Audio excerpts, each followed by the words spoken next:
चकर कटबे कटी घर के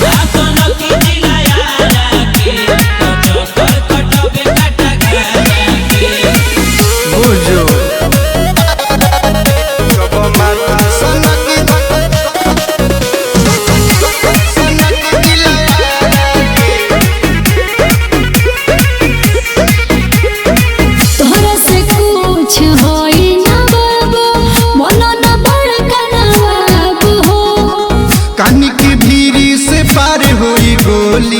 देखब दीने में ख्वाब हो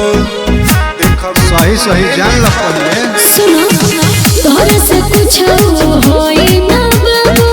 मोनो ना बड़ा कनावाब हो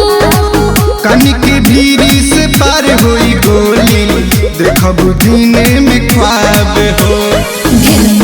हो गईले ठंडा देखते लागल 302 धारा के माथा सनक जिलारा की चकर कटबे कट घर के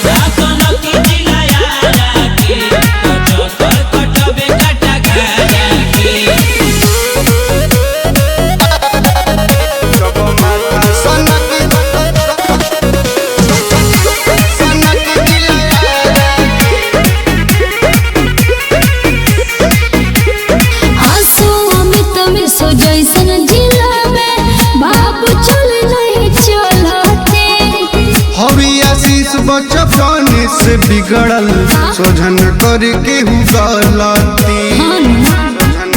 अरे तनी होश में बात कर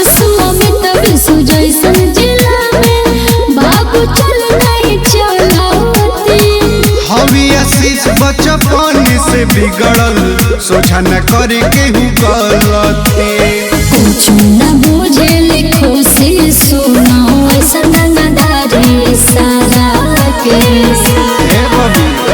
माथा सनक जिलारा की चकर कटबे कट घर के